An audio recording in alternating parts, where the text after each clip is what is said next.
sait qu'on aura beaucoup de camping-cars. On prévoit un accueil spécifique pour les camping-cars.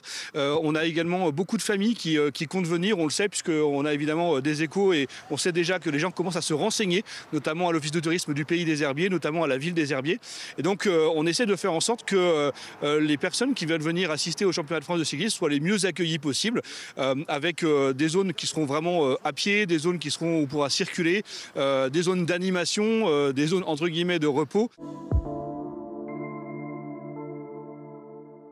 Il y a des habitués, hein, le championnat de France de cyclisme, il y a des gens qui sont des passionnés et qui en fait préparent leurs vacances en fonction des championnats de France de cyclisme et qui viennent souvent quelques jours avant, parfois c'est une semaine avant. Et donc on aura évidemment de quoi les accueillir. On attend entre 500 et 1000 camping-cars. Voilà, c'est aussi des gens qui viennent dans les restaurants, qui viennent aussi dans les commerces.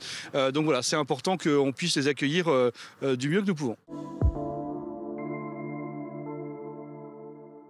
C'est pas une course de montagne, c'est pas spécialement pour des grimpeurs, mais c'est pas non plus plus propice pour des purs sprinteurs. Il faudra être sans doute entre les deux, ce qui caractérise quand même beaucoup des grands champions de notre époque.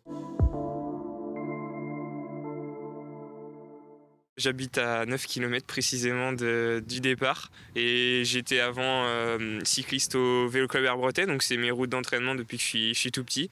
Donc c'est sûr que je connais bien les routes, c'est mes routes d'entraînement. Ça sera les jambes qui vont parler avant tout. Puis forcément à domicile, il y aura énormément de personnes que je vais connaître sur le bord de la route, donc ce sera forcément un peu de pression pour essayer de faire le meilleur pour eux. Et puis avant tout, ce sera du plaisir parce que c'est toujours du plaisir de courir chez soi avec les gens qu'on connaît.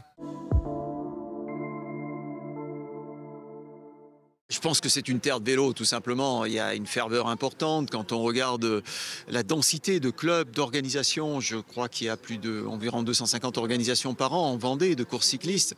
Ça témoigne d'un tissu qui est particulièrement propice pour les organisations en matière de cyclisme. Et forcément, il y en a quelques-unes plus grandes, plus importantes, comme les championnats de France, qui ressortent régulièrement. On peut toujours espérer. Je ne dévoilerai rien des négociations qui sont évidemment toujours des sujets en cours avec les organisateurs du Tour de France.